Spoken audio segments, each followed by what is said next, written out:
তো আমরা এই জগতে কেন দুঃখ পাই, কষ্ট পাই, আমরা শোক পাই, এর কারণ কি?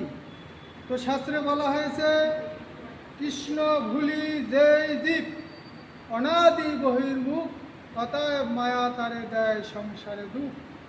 তো আমরা এই অনাদির আদি গোবিন্দ সর্বকারণ কারণ, এই যে আমরা জগন্নাথ স্বামীকে দর্শন করছি, এই জগন্নাথই হচ্ছেন কৃষ্ণচন্দ্র ভগবান।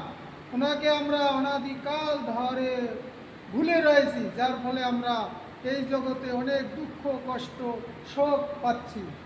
তো আমরা যদি এই জগন্নাথকে দর্শন করি, আমরা যদি জগন্নাথ মন্দিরে আসি, জগন্নাথকে প্রণাম করি, তাহলে কি হয় ফল?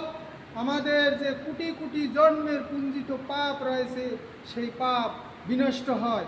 এবং আপনারা অবগত আছেন যে আর 1 মাস পরেই রথযাত্রা উৎসব হচ্ছে। সেই প্রত্যেকটা ইস্কন মন্দিরই রথযাত্রা উৎসব হয়, সেখানে আপনারা যাবেন।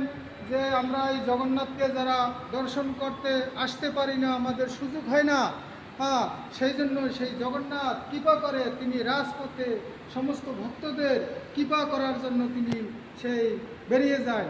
এবং আমরা যদি সেই জগন্নাথের যে রশি রয়েছে বা দড়ি রয়েছে বা দাগা বলা হয়, এটা যদি আমরা সেই টেনে নিয়ে যাই জগন্নাথকে, তাহলে আমাদের যে পাপ রয়েছে, আমাদের যে হৃদয়ে যে কলুষতা রয়েছে, সেটা দূরীভূত হয়ে যাবে এবং আমরা কৃষ্ণ ভক্তি লাভ করব এবং পরম আনন্দের সাগরে নিমজ্জিত হব।